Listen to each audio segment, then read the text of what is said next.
And we hope that you will enjoy this one even more than last time. That's right. Welcome to March, Time with Love. Yes, and we have lots of holidays here in March. Yes, We we do. have so many holidays in March. We have Pi Day, St. Patrick's Day. And a few that we will talk about later. So So, I Rick, do you want to go ahead and get started and share a little bit about your story for those who don't already know it, sure and then give us your March story description? I will, and more. But first, I want to thank my friends for saying they wanted to join us today, and I hope you all have a good time. And please let me know pros and cons because we're going to do this 9 more months. So we want to improve where we need to improve. So how to hear from me? I post on Facebook, Instagram, and Blue Sky, but I have an email list if you're not on social media, and I know some of my friends have left social media recently. So my email list, if you don't know, is richard.may1313 @gmail.com. 13 is my lucky number. I was 13 on Friday the 13th many years ago. So I'll get started on my part today. My book is Gay All Year, 12 stories. And as you might suspect, it's a story for each month, but each one is keyed to an event or something that happens that month. The March event is Pi Day, which was and will be next year, March 14th, so 3.14, which is the beginning of the mathematical constant pi. And my stories are all how men meet and begin a relationship. And I believe that you can meet anywhere, anytime, anyone. And the March story is 1+1. And in it, a sexy Indian mathematician meets an architect and they go to a pizza. There he is, right there. And if your math teacher would look like that, you would have done better or maybe worse. And these two guys go on a first date in a pizza restaurant because it's Pi Day. So now I read a little bit from 1+1. I asked if he would like a drink somewhere. I don't drink alcohol, he answered, frowning with a sudden worry, but quickly added, however, there's a place nearby which is sometimes fun. Do you know the Pie Bar? I shook my head. His face brightened and he tugged me further north. Past 16th Street, Ganak pointed with slender fingers to a sign with the Greek letter pi hanging above us. We dropped our hands and walked inside single file. The feel of his skin lingered warm on mine. There were more pi signs inside. Everywhere, in fact, on the walls, along the long mahogany bar. Canuck found us places at the far end of the bar on stools, also shaped in the sign for pi. I appreciated the attention to detail. Why pie? I asked after we mounted our seats. They serve pizza, Canuck answered, stifling a laugh as the bartender approached. Would you like to see the menu? He asked, leaning over the bar in a thickly muscled way. We are just having drinks, Canuck said, but the mustachioed man handed us a menu anyway. Our drinks list, he explained. Lots of beer, I could see. One caught my eye. I'll have a blind pig, I told him. Canuck's sharply arching eyebrows almost flew off his face. It's from a microbrewery at the river, I said, wondering if he knew what I meant. What will you have? A lemonade, please, he told the bartender directly. Canuck and I turned our stools to half face each other, ready to exchange personal information. I told him I was from downstate Illinois and had rid myself of my southern accent at the Rhode Island School of Design and after it at Harvard. I learned he had a PhD from Cambridge and was from Kerala, an ocean state on the west coast of India. Like California, I prompted. He considered that for a moment, then shook his head. Not exactly, he replied, although both are beautiful places. I love listening to his choice of words and lilting speech pattern. What is it you do? I asked him. I teach maths at Stanford, he replied. No wonder you like this place. Oh, yes, he agreed, laughing gaily. It is a mathematician's dream, a bar full of pi, But you know maths as well, he said, his teeth flashing in a phosphorescent smile. Being an architect, I had forgotten I'd told him what I did for a living. To math, I toasted. To maths, he agreed. Our eyes locked over the respective rims of our drinks as we drank. Our legs were open to each other, crotches obvious beneath the fabric of our pants. Our conversation continued, but I'm not sure I could tell you what we said. I studied every detail of Ganuk's body. When he excused himself to use the loo, as he of course called it, I took notes on the rotation of his walk and slacks otherwise loose through the leg, the gliding way he moved forward, the strict posture of his back and shoulders. Like a dancer, I thought, a mathematical dancer. I was still thinking of Ganuk's body when he returned. Would you like to come home with me? I asked abruptly as he sat down. I live near the ocean, but I brought my car. I am afraid I cannot, he replied smoothly, although his face showed his surprise and perhaps regret. I must rise early to catch the commuting bus. In any case, it would not be wise. He placed his hands on the bar, showing me his muscular forearms. Sparse black hairs grew along their length. Soon I am returning to India to become engaged. I'm sure I look surprised, if not shocked. It is an arranged marriage, he said. And I'll leave it there, and that's called The Plot Thickens. So, very much for listening. How are you going to make math hot like that, huh? What? How are you going to make math hot like that? Well, they go to bed. Math is hard, but not for the reasons you might think. Oh, well, you just have to read the story, Tonya. Yes. I can't say, I have to, what people in the audience would have to say if it works for them. But it worked for me when I wrote it, so. Yes. And I'd just like to say, I always put in the caveat, it's not autobiographical. But I have been in the pie bar and had pizza. I don't know if it still exists. It was a place in the Mission in San Francisco. So let's see. I'm going to give you some Pi Day information, more information. Pi Day commemorates the mathematical constant 3.14, blah, blah, blah, blah, blah, blah, blah, blah, blah. And it was founded by an employee of the Exploratorium. If you're in San Francisco, you know what I'm talking about. The Exploratorium Science Museum on the Embarcadero in San Francisco. A great place for kids. And it's also being designated as the International Mathematics Day by the UN.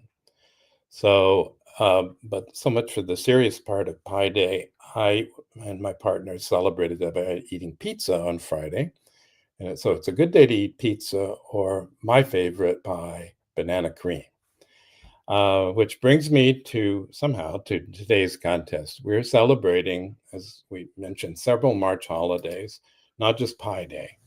St. Patrick's Day is tomorrow, for instance. So our online contest for March is, in a couple of sentences, 2 or 3 sentences, which you can leave in chat.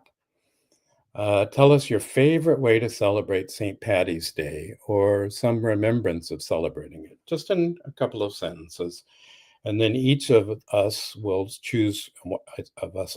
will choose one chat post to win a prize. I'm giving away a gift certificate for, wait for it, pizza. So to give you, got your little brain cells going, like Poirot says, I'll give you my example, or an example from my experience of St. Patrick's Day. And I am Irish, although I'm Northern Irish from County Armagh. That's why I have a little bit of orange at the top with my green shirt. So here's my remembrance. Every year on St. Pat's, my family and I would watch the parade in downtown Sacramento, which is my hometown. It was the longest, greenest, and drunkest parade in town. And that's all you need to know. So you can start your engines now and begin typing in chat 2 or 3 sentences on your remembrance, or how you celebrate, or how you're going to celebrate. And then we'll award prizes. So now I'll toss it to Tonya.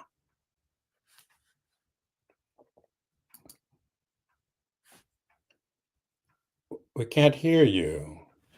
I was saying I should share my remembrance of St. Patrick's Day and some of the stuff that I used to do. What I remember doing is that it was really big to pinch someone who was not wearing green. So what I used to do is only wear subtle green, because if someone pinches you and they're wrong, you get to punch them. I know, because people would always say they're going to pinch me, but my eyes are green, so I got to punch them. See, so you trick them too. So you wear almost no green. It would be a subtle green, like a green ribbon in your hair that no one can see because you have way too much of it. Oh, so you got to punch people a lot. Green fingernails, something like that. Green socks, but the rest of your, you're covered so no one can see it. And then I was not a violent child. We heard about love, and I love violence now. There are different kinds of love. Hey, whatever works. That's right. All different heat levels, all different types of love. Right. So I am here to talk about 52 Love, which is 52 reasons or 52 ways to show love and intimacy in your relationships. This started out as a blog series that became a podcast where I had people come on, try the 52 tips, talk about how it went with their partner, and then share a little bit about what they do. And then it eventually evolved into a book. So we have all 52 love tips in a book that also offers like a workbook option after each tip that are called Love Bites.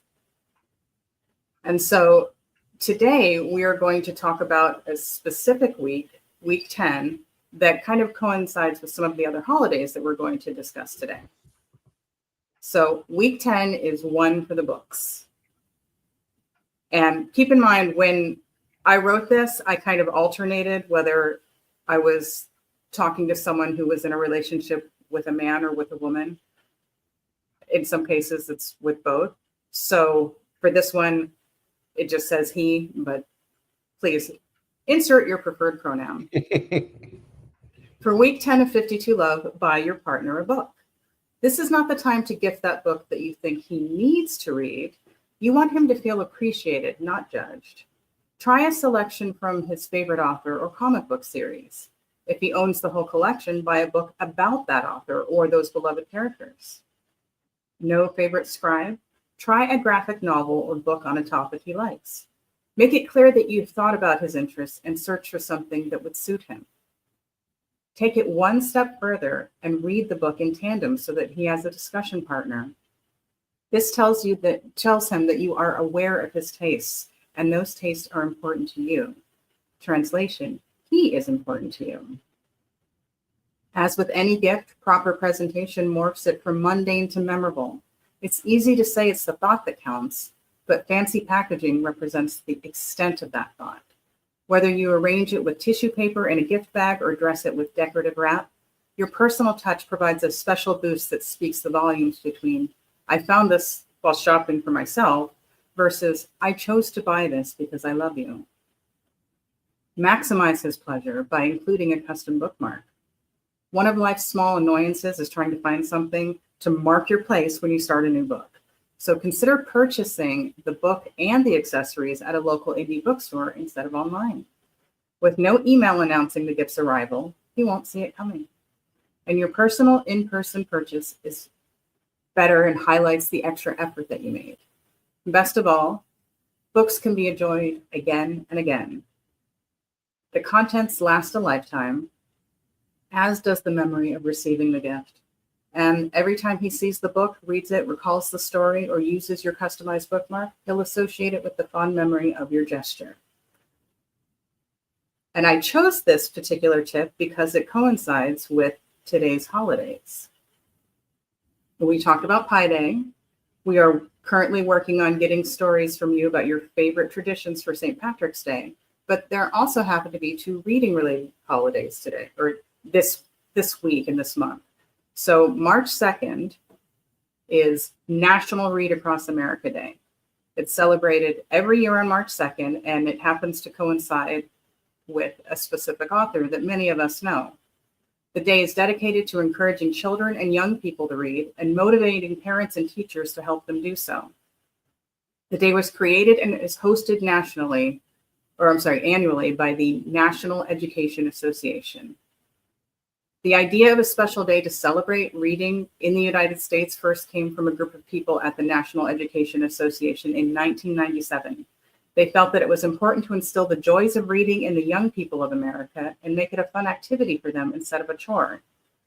The idea gained traction, and the first Read Across America Day was then celebrated on March 2nd, 1998. It became a popular day among schools and libraries and has been commemorated every year since then. Why March 2nd? It's not because of John Bon Jovi's birthday, though it is that too.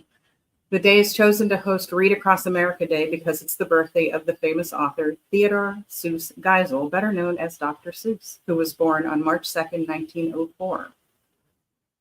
And then this week, we are celebrating on March 19th, International Read to Me Day.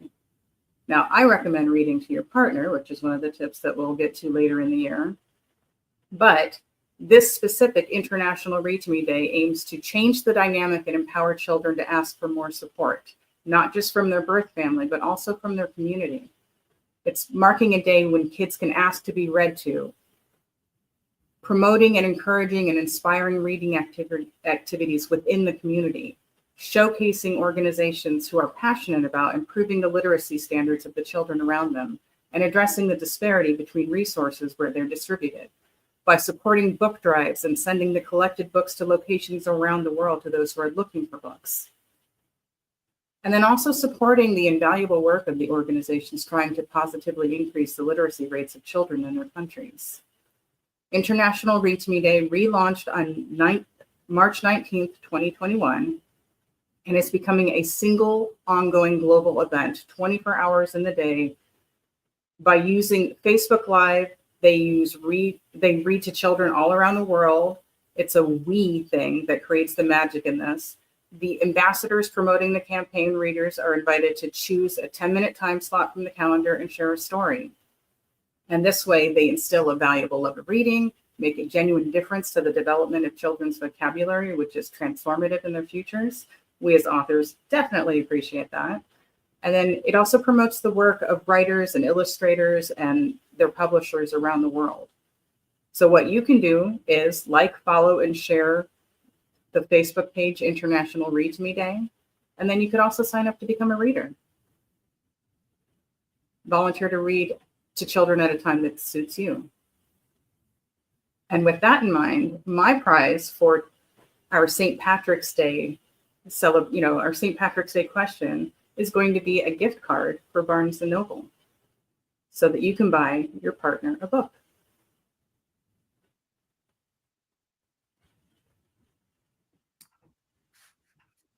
There's no better present than a book, let me tell you that. Especially one by one of us.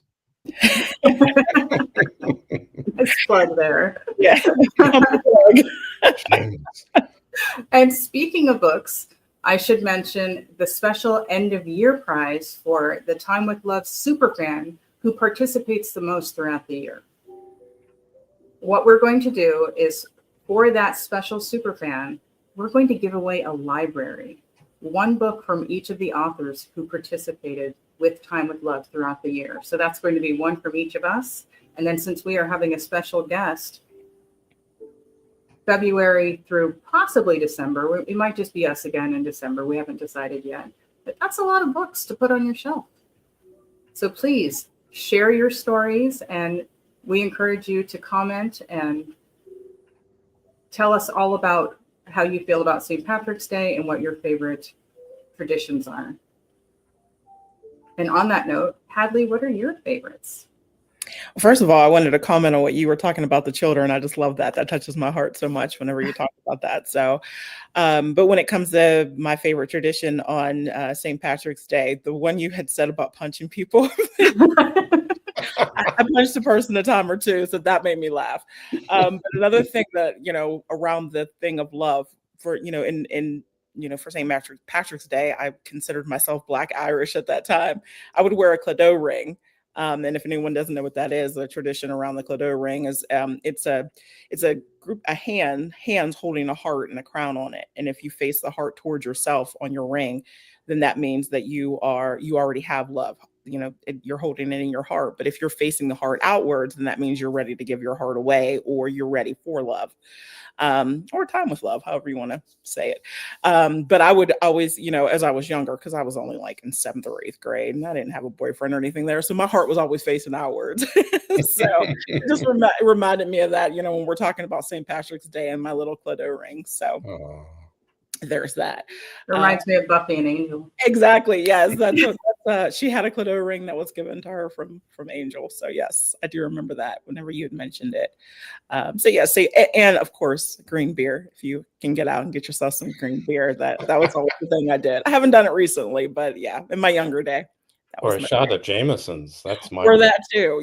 We had a book signing one year on St. Patrick's Day weekend, and I was giving out shots of Jameson and apple pucker. So it was a green shot. So yeah, totally reminds me of that for St. Patrick's Day. But when it comes to my projects and what I have going on, I was writing a Bachelor of the Month series last year. And of course, for March, we had Mr. March. It is a bachelor throughout the year. And there's my Mr. March. Love him so much. Sergeant Maxwell Devlin. Let me get that correct. This month, we turn the spotlight on Sergeant Maxwell Devlin, a man shaped by war, loss, and relentless drive to rebuild. Once a decorated soldier, Max's military career came to a devastating halt after an injury that not only ended his service, but shattered the life he thought he was building. Left without nothing but scars, both visible and unseen, he returned home to pick up the pieces. His divorce came soon after, cold, clinical, a clean break on paper, but the wounds ran deeper than any battlefield injury. Now Max was poured everything into Devlin & Sons land development, working in turn and neglected properties into profitable enterprises. And his latest project was Sagaponack Fields, a rundown but historic ranch on the brink of foreclosure.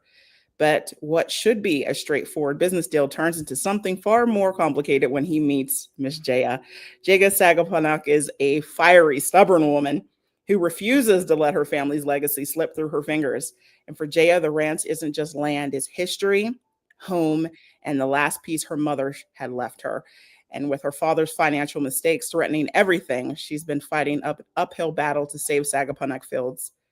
The last thing she needs is a smooth talking developer, my Mr. Max, even though I love him, he's a jerk. And he has an agenda, especially one who makes her pulse race in ways she'd rather ignore. Of course, we have to get our pulse racing. But Max isn't just any man. He's steady, strong, and completely blindsided by the pull he feels towards Miss Jaya. And the more time they spend together, the harder it is to deny that this battle for the field isn't just about land anymore. It's about the undeniable tension they have. So I'm going to read a little snippet from Mr. March. So we hear about my Mr. Sergeant Devlin and Miss Janaya. Excerpt from Mr. March. I find Jaya in the barn, brushing down one of the horses, her long dark hair tied up in a messy bun, loose strands clinging to her neck. The late afternoon sun filters through the open doors, casting a golden glow over her skin. She's in jeans and a simple tank top, but damn if she doesn't look incredible. Like she belongs here, like she's part of the land itself. She hasn't noticed me yet, too focused on her work, murmuring softly to the mayor. And for a moment, I just watch. There's something about her, this unshakable determination mixed with a softness she tries to keep hidden. I think Ella's getting spoiled with all the attention, I say, stepping forward. Jaya startles slightly, but recovers fast, looking over her shoulder at me. She deserves it, she replies, running her hand along the horse's flank. Unlike some people, she's actually listens to me. I smirk, leaning against the stall. Now that sounds like a personal attack. She turns fully toward me, hands on her hips, her dark eyes full of fire. Maybe it is. That pull between us, it's been there since the beginning, simmering under every argument, every sharp exchange. And now, standing here in the warm, quiet space of the barn, it feels more potent than ever. I take a slow step forward. If you just admitted I was growing on you, things would be a lot easier. She huffs out a laugh, shaking her head. That's not happening, Sergeant Devlin. Oh? I move closer, still, just enough that I can catch the faint scent of her warmth. Hey, something sweet lingering on her skin, because I think you like having me around. Her lips press into a stubborn line, but she doesn't move away. In fact, she tilts her head up in that way that she does when she's trying to hold her ground. I think, I murmur, my voice lower now, you don't hate me nearly as much as you pretend to. She swallows, and I see it, the flicker of uncertainty, of something deeper she's trying to fight. Her fingers tighten slightly where they rest against the stall as if bracing herself, and then she surprises me. You're right, she says softly. I raise a brow. Come again? Jaya exhales, shaking her head like she's annoyed at herself. I don't hate you, Max, but that doesn't mean doesn't mean I trust you either. Fair enough. I lift the hand, brushing my knuckles lightly against her arm. She shivers just slightly, and that reaction sends a bolt of heat straight through me. You don't have to trust me, I murmur. Just let yourself breathe around me. And for the first time, she doesn't throw up a wall. She doesn't immediately shut me down. Instead, she looks at me, really looks at me, and something passes between us, something undeniable. She lets out a breath. This is a bad idea. Probably, I agree, but I don't step back. Neither does she. And then before I can talk myself out of it, before she can second guess it, I kiss her. It's slow at first, testing, waiting to see if she'll push me away, but she doesn't. Instead, she presses up on her toes, her fingers curling into my shirt as she pulls me closer. And just like that, the fight is gone. There's only us. And for the first time in a long time, I don't feel like running from it. So there's Mr. March, Maxwell and Jaya's story. It's one of passion and tension and undeniable chemistry. So it's a must read. It's one of my favorite in the series. So now, with that being said, being that I was talking about Jaya and Sagaponack Fields, she is Native American. Her land, the horse ranch, is on sacred ground for Native Americans. And she's trying to cherish it because of her family ties, her mother being one of those people who has since passed, but the soul of her family and tradition and her heritage is all within that land. So another thing that we're honoring in this month of March is International Women's Day. It already happened, but it is a celebration of the strength and resilience of women. So earlier this month, as I said, the world recognized International Women's Day. It is a day dedicated to honoring the achievements, contributions, and strength of women across every corner of society. But this isn't just about one day. It's about the ongoing fight for equality, recognition, and respect that women have carried for generations. International Women's Day began in the early 1900s during a time when women had few rights, little representation, and almost no voice in the political, professional, and personal spaces that shaped their lives. It was born from the labor movements and protests of working women who demanded better wages, fairer treatment, and the right to be heard. And over time, it had evolved into a global celebration of the progress that we've made, but also a reminder of the work that still needs to be done. Women contribute and continue to break barriers, shatter glass ceilings, defy expectations in every industry, including literature, in every country and in every household. Yet we still face disparities in pay, opportunities, representation, and women of color in particular often carry the heaviest burden because we navigate not only the gender part of it, but the racial inequality as well. So while still finding ways to rise above, that's why this day matters. The power of resilience in our women. So we've always been the backbone of families, industries, movements, and we're stronger than we know, more beautiful than we often believe, and far more worthy than the world sometimes tells us that we are. So even in the face of injustice, we rise, and even when we are underestimated, we prove them wrong. And resilience is woven into the fabric of who we are. It's in the mother who sacrifices for her children, the leader who breaks barriers in a male-dominated field, the sister who holds her family, and the creative, like myself and my people here with me, who pour our soul into our art despite every obstacle thrown our way. But let's be honest, society doesn't give us that honor sometimes. Women of color in particular, like I said, we bear that weight on both gender and racial biases. So today, and on International Women's Day, let's be reminded we are unstoppable. We're powerful and our voice matters and our story does too. So no matter what challenges come our way, we've proven that we are more capable of overcoming them.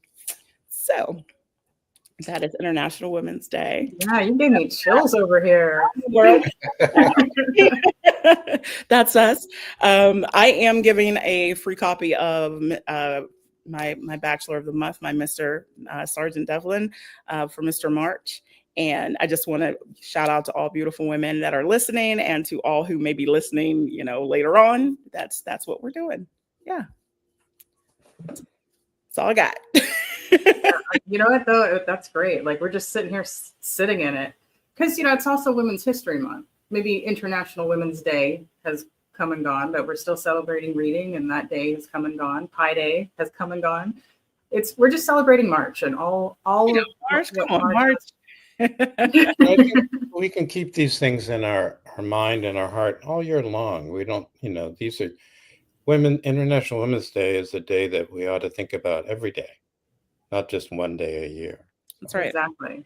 And it's like Black History Month last month, it's not just 1 month. Right. It doesn't go away just because it's not that month. But, right. That's when we commemorate it. That's when we bring it to people's attention. But, we can't do all the holidays. We can't do an event on every holiday. Yes, the Ides of March have gone too. I almost did a history of that. It's like, you know what? That's not a lot of love. People get killed on the Ides of March. I don't know. Yeah, there's a lot of blood. There's not a lot of love. Poor Julius Caesar. Right.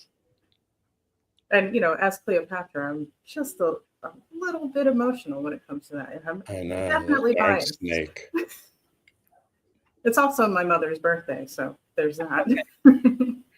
So I want to remind folks to to share their St. Patrick's Day stories.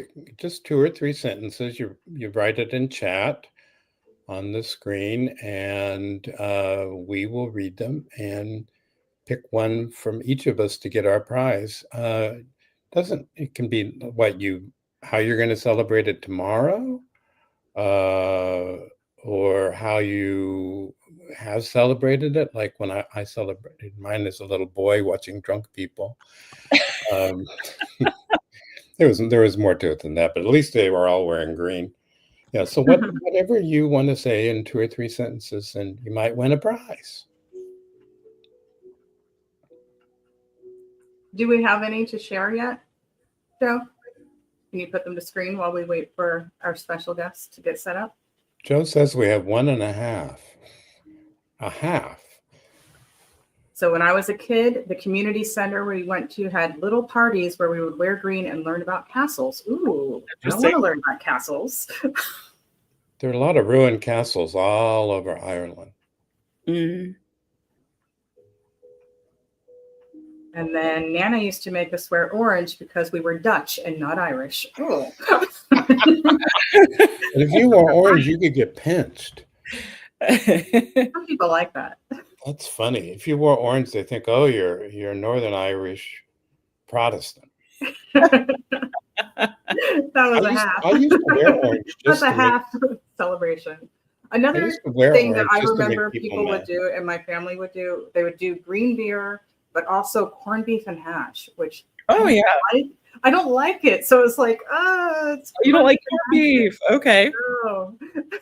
We had corned beef and cabbage. I love cabbage. Yeah, these are not my favorite foods. When you said hash, I thought of hashish. And I thought, boy, that was an advancement. Talk about liberal. Right.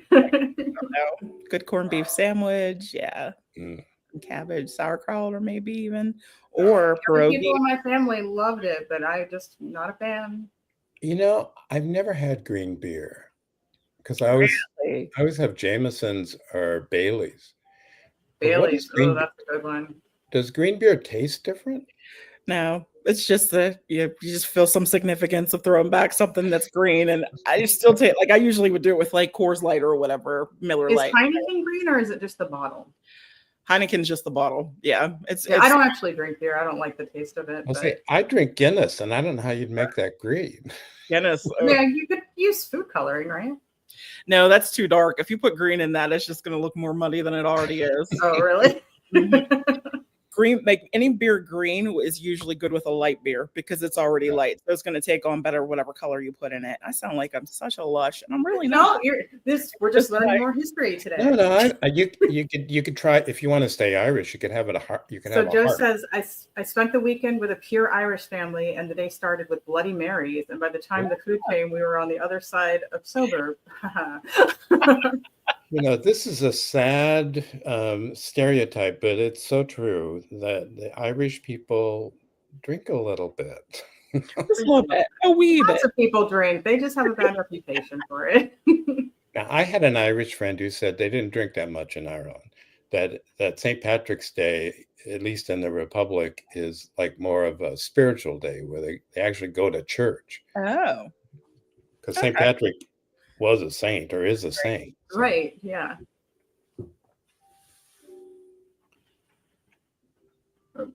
Just so the audience is aware, we're having a few technical difficulties getting our guest on here, so forgive us for filling the space with fun tidbits and drinking trivia.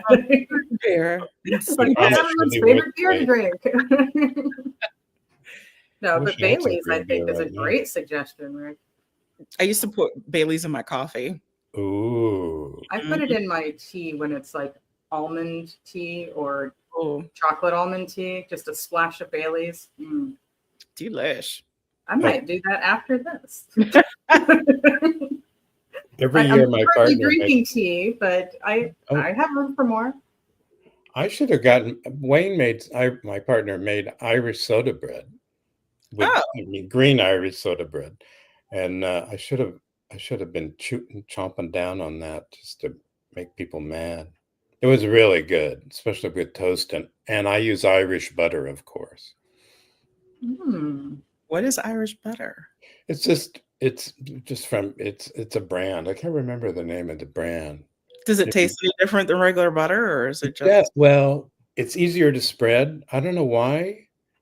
I mean, it's from Irish cows, but it's easier to spread than regular butter. Because I tried, I used to use regular butter, and it's like sits in the refrigerator and gets hard. Irish butter is still sort of soft. I have no idea how the cows do that. We are learning all kinds. Maybe they're just eating like Irish grass or something like that. I know. Maybe that's it. There's a lot of grass in Ireland. Maybe there's something to spreadable butter, though, isn't there? Mm-hmm. The convenience of it. Maybe somebody in the audience can explain why Irish butter is. What is it about the grass, folks? Let me know. What is it about their cows that's different than regular cows? And has anybody been to Chicago for St. Patrick's Day and seen the river turn green? I've only seen it on social media. Oh, and I've been to Chicago on St. Patrick's Day weekend, and let me tell you, it was quite the adventure. People were out in droves, and this is before the pandemic, so it was like the year like 2017-ish. People were out like everywhere, dressed up as leprechauns and little shamrock antennas on their heads and just walking all around. But then that river is like green. And then the very next day, it seemed like it wasn't. I don't know how they got it cleared out that quick, but it was quite the festival. It was nice. It was a good time. Hi, Dana. Yeah, I can see me. Yeah, we can see you, but it's there she is. Background. Here's our guest author, Dana Littlejohn. Welcome, Dana. Is she frozen? Sounds like she's still having some technical difficulties. We've made progress. We can see her. She is able to join us. There really is a Dana Littlejohn. There is. Dana, can you hear us? Now I can. Okay. Welcome. Welcome. I am so sorry. Yeah, I really want to. Technical difficulty. This will be. Oh, Wing says European beverage has a higher percentage of tequila in our domestic butter. No more jumping. You know. Can you guys hear me too? Because I'll really loud in your background.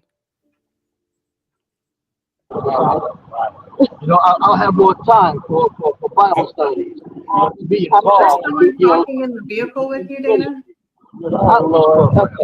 You know,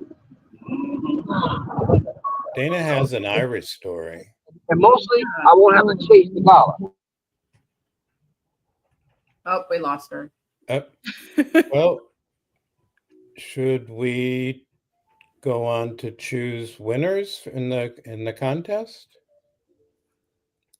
What should we do? So show us our options again so that we can decide who our winners are.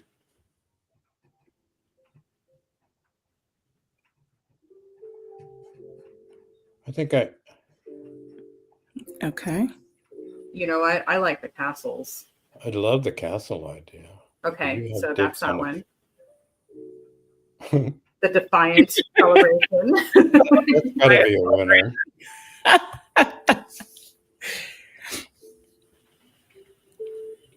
Was there one more, or is that you, Joe? Joe could win. Joe could win, yeah. That was me. Oh, it's Bloody Marys. Oh, yeah. All right, I'm choosing the castles. I like the castles. I like the Defiant Orange. Well, then I choose Joe. Bloody Marys sound good to me. Very cool. And, you know, Mary, the mother of God. Hey. But isn't Bloody Mary about Queen of Scots? I think it is. Well, I'll ignore that. As an Irishman. I'm an optimist. I'll ignore that. La la la la. So we have our winners, and if you want to leave your I think Wayne should win for helping us figure out about butters. Wayne's a winner every day. Wayne knows so much stuff. He does. And he's so multi-talented. He is. He really is. He's probably somewhere crocheting you a sweater right now. Right. Crocheting. Oh, did you see my shawl? Acting and I writing. did see the shawl. That was beautiful. I wear that every morning because it's still cold here in the morning. But it's long, so I knock things over with it. So I think we better wrap up. Well, we're sorry that Dana was not able to connect and join with us. She's been trying for quite a while, and nothing she tried got her in where we could hear and see her properly. But she you will would have had the definitely most have to Irish check out her story. story, Avenging the O'Donnells, which is appropriately themed for for this month. You'll just have to buy the book. There Yes. you go. That's our teaser. Like you thought you were going to learn all about Dana, but no. Cliffhanger. So next month we're going to be here again, but not on the third Sunday. We're going to be here on the second Sunday, which is April 13th. And we're going to be telling you things about April holidays and events. And we're going to be reading from our April tidbits and Hadley has written a book a month, so she's going to read from her April. April's coming. Yep. Mr. April. Mr. I hope that you'll all be here with us, and thank you for being here this Sunday with us. Yes, thank you.